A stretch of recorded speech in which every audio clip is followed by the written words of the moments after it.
Em tempos de juros altos, margens reduzidas e incertezas, rever estratégias é fundamental para manter o seu negócio competitivo. Esse cenário exige planejamento e organização financeira. Nessas horas, qualquer ajuda é bem-vinda, mas a ajuda de um especialista é necessária. A Fortus Consulting conhece na prática e tem as soluções adequadas para cada situação. Fortus Consulting. Melhorar os seus resultados é o nosso forte.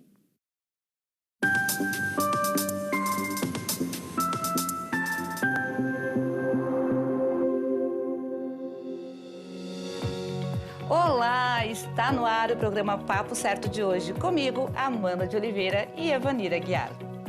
Olá, sejam bem-vindos. Hoje nosso assunto é relações condominiais. E para falar sobre esse tema está aqui conosco o Dr. Taysir El-Hindi, advogado, especialista em direito imobiliário. Seja bem-vindo ao Papo Certo, doutor, e obrigado por ter aceito o nosso convite. E ele vai esclarecer todas as dúvidas sobre os direitos e deveres das relações condominiais. Bem-vindo ao Papo Certo, doutor. Obrigado, Amanda. Obrigado, Ivanir. Obrigado aos telespectadores, o convite. Fico à disposição para colaborar com a nossa audiência e responder as perguntas. Muito obrigada, doutor. E se você tem alguma dúvida sobre esse tema, nos envie sua pergunta pelo nosso WhatsApp 51 30 29 80 80, que o doutor Taysir vai responder todas as dúvidas aqui no Papo Certo. Nós voltamos em 30 segundos.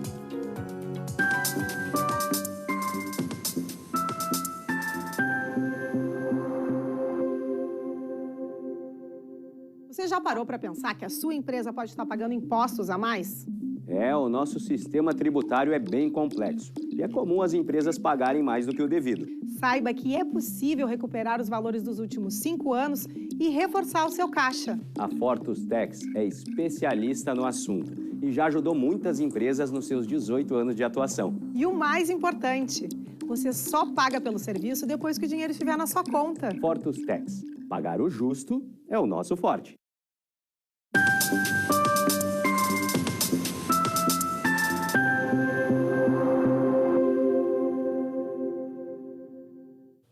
O Papo Certo está de volta e eu quero iniciar esse bloco agradecendo a presença do Dr. Taysir El-Hindi, pois hoje no Papo Certo nós vamos falar sobre as relações condominiais. Doutor, vamos iniciar o nosso papo falando de uma das questões que mais causa polêmica e discussões entre moradores, síndico e administradores. O condômino inadimplente, ele pode ser proibido de utilizar áreas comuns? Boa pergunta, Evanir.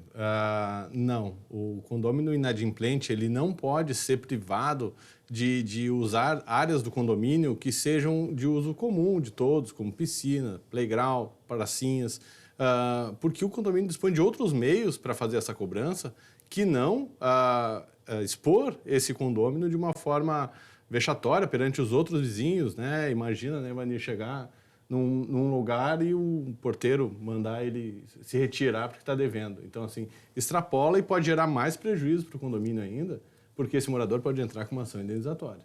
Muito obrigado. Doutor, e nos casos em que o fornecimento de água é individualizado e o consumo cobrado junto com o DOC do condomínio, em caso de inadimplência, pode suspender o fornecimento da água? Amanda, isso funciona assim, ó. Há uma discussão muito grande nesse ponto que precisa ser ainda abordada de uma melhor forma. Mas o que se tem de entendimento é o seguinte: quem tem a competência para cortar luz e água são as concessionárias de energia habilitadas para tanto e cadastradas nos governos, né, nas agências reguladoras. O condomínio ele individualiza a água para facilitar e regular o consumo. Então, tu cortar a água desse condômino, tu pode estar também, da mesma forma que nós falamos antes, né? Tu está excedendo o teu poder de cobrança e causando um prejuízo muito grave e, mais uma vez, podendo gerar indenização contra o condomínio. Perfeito, doutor. E, doutor, tem dicas para nós de quais medidas podem ser adotadas para diminuir a inadimplência?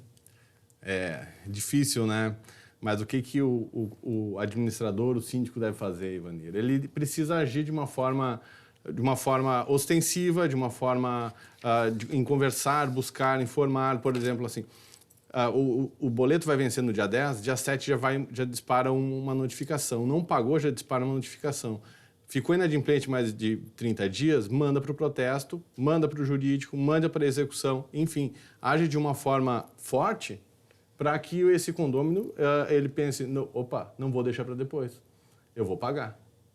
Então, assim, as ações são nesse sentido, no sentido positivo da cobrança e não da tolerância. Certo, muito obrigado. Eu achei muito interessante essa pergunta, assim, se há possibilidade do condômino fazer o pagamento parcial do condomínio. Essa é uma questão, Amanda, que surgiu na pandemia. Tá? Não há previsão legal que impeça isso de acontecer. Também não há previsão em convenções sobre isso.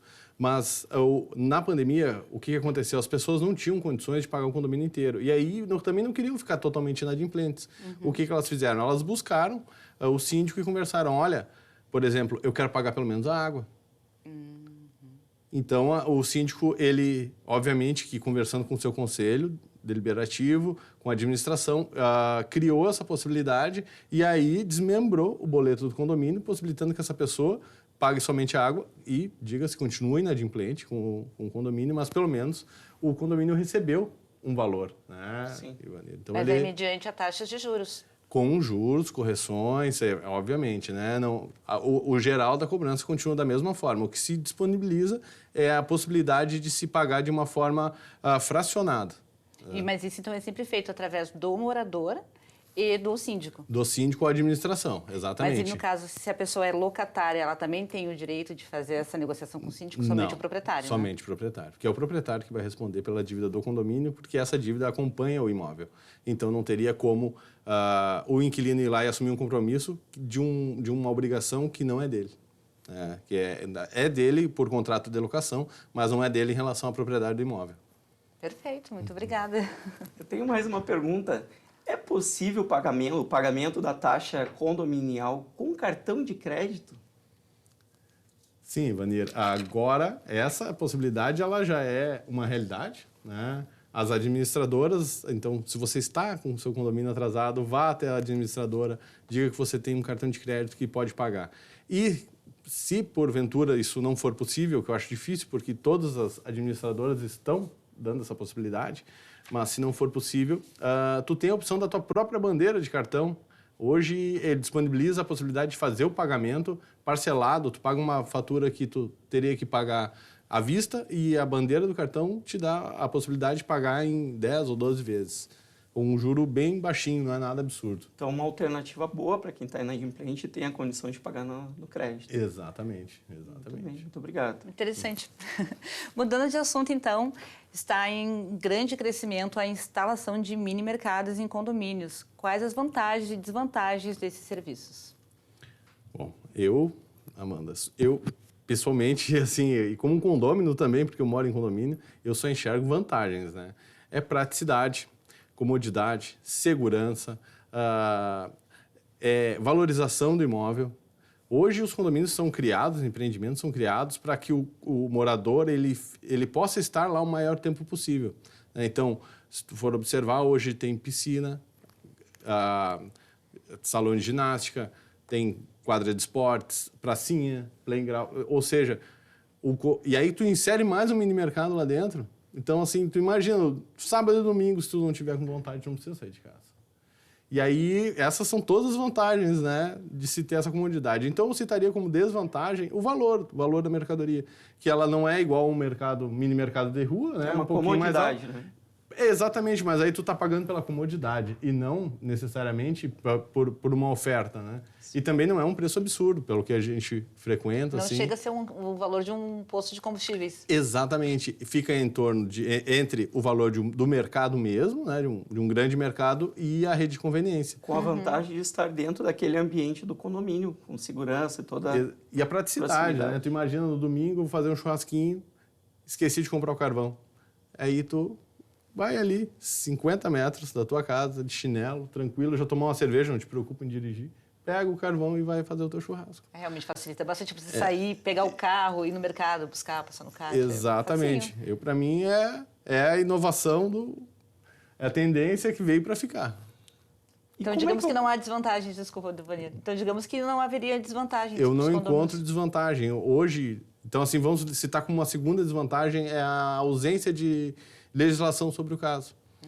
Eu ia fazer essa pergunta. Como é que acontece esta autorização para o funcionamento, então, deste mini mercado dentro deste ambiente?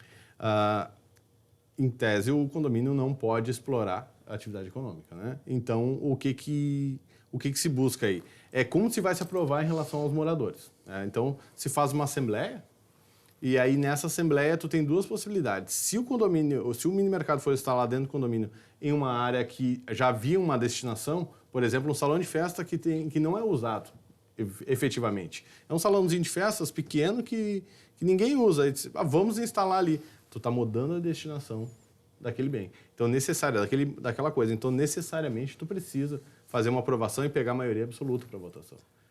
Autorização do condomínio, mas também alguma autorização pública? Autorização pública, não.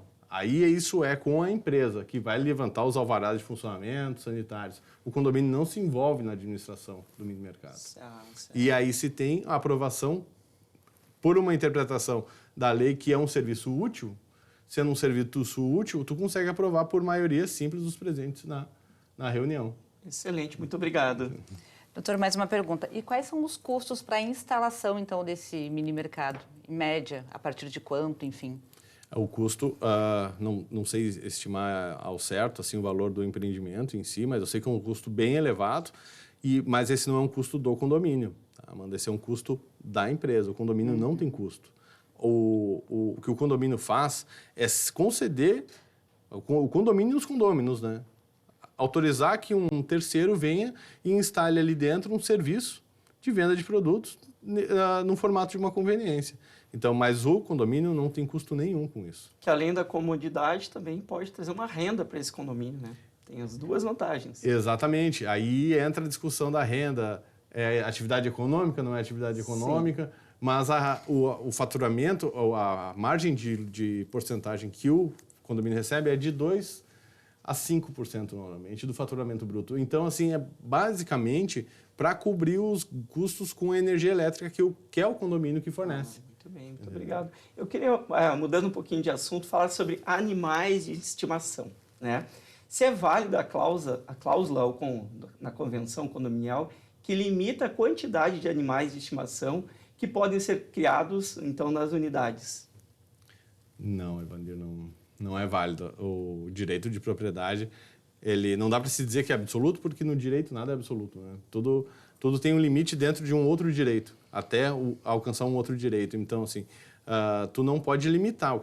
A lei ou a convenção não podem limitar a quantidade de animais que tu pode ter dentro da tua casa. Mas agora, pode determinar que se os teus animais estão causando incômodo para outro vizinho, ou outros vizinhos, seja incômodo a questão de saúde, de cheiro, questões sanitárias, enfim, né, de pragas, pulga, carrapato, judicialmente esse condomínio pode ser convidado a se retirar dos seus animais ou ao menos retirar os animais desse condomínio.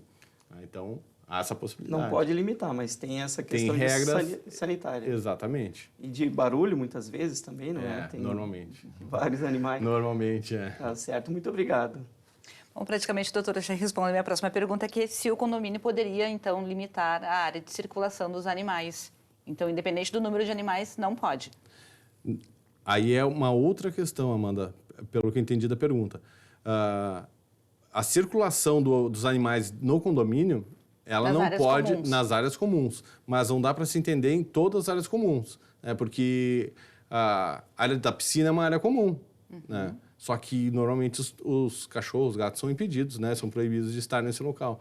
Então, não se trata de um impedimento em relação à circulação, mas sim de estar em alguns lugares. E também de circular sozinhos, né? Sem guia. E cachorros grandes, normalmente, há determinação de que se use focinheiras, né? Então, há sim essa possibilidade. O condomínio pode fazer essas determinações para reduzir os locais que os pets podem estar. E em caso de desobediência, então, é passível de multa, doutor? Notifica e depois multa. Perfeito, então. Nós vamos fazer um rápido intervalo e nós voltamos daqui a pouquinho, então, com o doutor Taissir. Fique com a gente.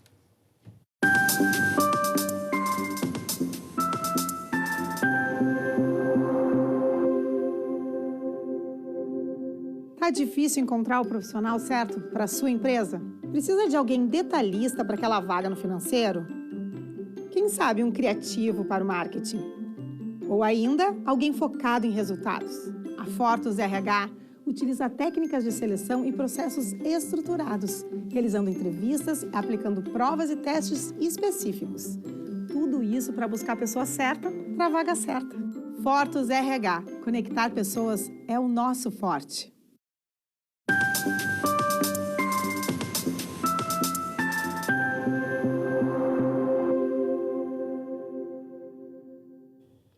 Voltamos com o Papo Certo, lembrando que de segunda a sexta, às 8 da noite, estaremos aqui ao vivo e contamos com a sua audiência.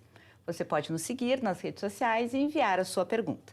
Temos conosco o Dr. Taisir Elhindi, advogado especialista em direito imobiliário, falando sobre relações condominiais. Nós estávamos falando sobre pets, doutor. O condomínio pode exigir que donos de gatos instalem redes de proteção nas janelas para evitar que esses animais saiam? Não, Ivanir, não pode. Isso também excede a competência do síndico, né, ou da convenção, ou da administração. Extrapola totalmente a legislação interna do condomínio. Você não pode obrigar que alguém instale uma rede de proteção ou uma grade para que o animal não saia. Agora sim, se o animal sair, tu pode punir. Tem uma diferença. Então, eu não posso exigir que coloque uma rede para não sair, mas se sair... Eu posso punir.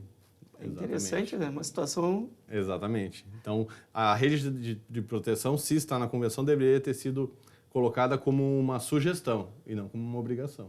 Tá certo. Então, sugiro que você coloque uma rede, porque se o gato sair, eu vou te multar. E também tem pessoas que colocam para o gato não entrar. Porque alguém deixou sair. Quem não tem um gato Exato. também pode colocar para evitar que entre, né? Exatamente. Tá bom, muito obrigado pela resposta. Doutor, e o morador que alimenta animais de rua, principalmente gatos, que acessam com mais facilidade, como a Ivanira mesmo comentou, pode ser multado por isso?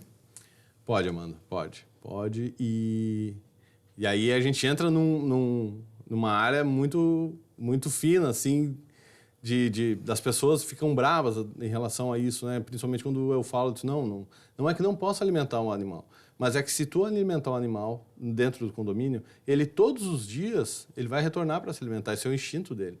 Então o que tu faz? Deixa de dar alimentação para o animal dentro do condomínio e passa a alimentar ele na rua, porque ele, por instinto, ele não vai mais entrar porque ele sabe que lá não tem comida. E aí, porque se esse morador continuar na prática de alimentar por um bom coração, o animal está com fome, o que vai fazer? Outros animais vão vir. E aí as pessoas que têm os seus animais provocam os cachorros que estão nas casas sozinhos, outros gatos, enfim, gera todo um transtorno. E aí não é justo que o morador que cuida do seu pet deixa em casa preso, tem que conviver com outros gatos de rua, principalmente que não tem controle sanitário, soltos e livres, né, pelo condomínio. Essa moradora, se insistir, pode sim ser multada. E nós já temos algumas perguntas dos telespectadores que fizeram através do nosso WhatsApp, que é o 51 30 29 80 80. O Jonathan de Esteio perguntou se o condomínio pode proibir que o morador crie outros animais como porcos e galinhas, doutor. Então, Ivanira, é uma situação que parece atípica, mas está crescendo muito, né? As pessoas estão, de fato, migrando para outros animais de estimação, porcos, galinhas, gansos. Só que daí a gente tem que fazer uma divisão, né? Ok, você pode criar, pode, não há nenhum problema. Até tem um caso em Porto Alegre ali. Então não é proibido ter um porco criado dentro da sua residência. Tem em Porto Alegre uma pessoa que mora, eu acho que no bairro Alzenha, que tem um porco bem grande. Grande? E tudo bem, né? Tudo bem, é a tua casa, é teu animal. Só que a gente precisa entender criar porco como um animal de estimação e não como um animal de criação. Para abate ou galinha. Eu quero criar minhas próprias galinhas porque são orgânicas e são mais limpinhas. Não dá, né? Não dá. Isso não é mesmo área rural, né? Muitas vezes o condomínio é de casas. Exato. E se for uma casa e tiver um pátio, mesmo assim ele vai ter essa vedação. Mesmo assim vai ter essa vedação, né? Porque não é uma área rural, não é um sítio para se criar galinhas e porcos, enfim. Quer ter uma galinha de estimação, ok. Nas mesmas condições de um cachorro, que não perturbe, que esteja limpinho, que não faça tanto barulho. O galo não pode cantar todos os dias às 5 da manhã, né? Então, coisas assim, dentro da razoabilidade, ok. Então, tá Então, bem, dentro da normalidade seriam cães e gatos, pássaros. Exato, é. Mais ou menos por essa linha. Exato, nessa linha, né? O que foge é a responsabilidade do proprietário que tome conta daquele animal, né? Certo, obrigado. Tá certo, obrigada. A Giovana de Porto Alegre pergunta se o condômino pode alugar a sua vaga da garagem para outra pessoa. Pode sim. O Código Civil estabelece essa permissão expressamente. Há sim essa possibilidade. O condomínio pode livremente alugar a sua vaga, desde que seja para o morador do próprio condomínio. Ele tem que residir dentro do condomínio, salvo autorização expressa na convenção. O condomínio, independente de ser locatário ou proprietário, ou somente com a autorização do proprietário? Somente com autorização do proprietário, porque daí, no caso do locatário, configuraria sublocação. Né? Então, a sublocação tem que estar prevista no contrato de locação. E aí o síndico pode não autorizar, porque somente o proprietário que vai poder, no caso, passar para terceiro, no caso quarto, né, já, essa vaga. Algumas vezes isso gera polêmica, principalmente quando um inquilino quer sublocar, não é, para uma pessoa de fora do condomínio. Isso é onde gera mais conflito. Né? Exatamente. E aí o condomínio pode agir coibindo essa prática. Pode agir firmemente, e o locador, quando tomar essa ciência e consciência disso, ele pode instantaneamente pedir para rescindir o contrato, porque é uma das faltas mais graves que tem, é a sublocação sem autorização. Tem a questão de segurança, não é? A permissão para uma pessoa de fora do condomínio, então, circular dentro daquele ambiente. Né? Exatamente. Doutor, nessa mesma linha, caso de vagas locadas, de quem é a responsabilidade pelas infrações internas cometidas pelo locador, no caso desta vaga, deste box? Assim como ocorre com o inquilino do imóvel, exatamente ocorre com o inquilino da vaga. Então, se o locatário dessa vaga não fizer o pagamento da multa ou da penalidade que ele levou, essa penalidade vai ser transferida automaticamente para o imóvel, vai ficar no boleto do condomínio. Se não pagar, o proprietário gera a mesma então, dívida. Se responsabiliza. Exatamente. Aí cabe ao proprietário acionar esse seu inquilino ali. Fazer uma ação de regresso para poder se reembolsar o valor dos prejuízos que esse inquilino gerou. Essa é uma das questões mais polêmicas que se tem, é essa locação, sublocação dessas vagas e essas responsabilidades, porque pode acontecer um acidente, não é? Tem aí questões de reclamação, entra com um carro meio rápido no ambiente familiar, tem crianças muitas vezes, então realmente é uma situação bem complicada, então tem que ter bastante cuidado, né, doutor? Exatamente. Muito obrigado. A Aline de Cachoeirinha está perguntando se pode usar a vaga da garagem como depósito para guardar coisas que não cabem no apartamento, enfim, ou na casa. Então, mano, nós, né, como moradores, enfim, qualquer pessoa que mora no condomínio gostaria de usar uma vaga de garagem para botar ali uma bicicleta, um brinquedo do filho que não usa tanto, está ocupando muito espaço em casa. Mas o que ocorre normalmente, em 99% das vezes, é totalmente proibido.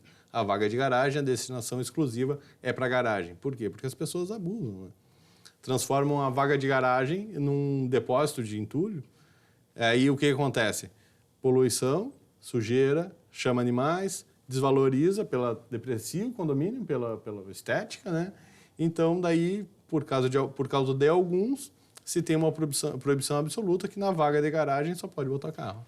Haveria alguma exceção, como, por exemplo, se esse box ele é totalmente fechado, isolado, não tem nenhuma uma exposição externa, então fica totalmente fechado, baixa a porta, haveria alguma exceção nesse caso? Creio que sim, porque daí, se os entulhos, de repente, que essa pessoa colocar lá, não gerar um problema de saúde ali, um problema sanitário, de acúmulo de animais, pela bagunça, pela sujeira, creio que não tem problema daí. Tá certo, muito obrigado.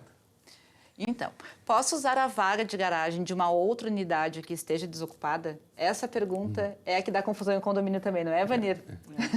Sim. Essa é a briga, em geral, né?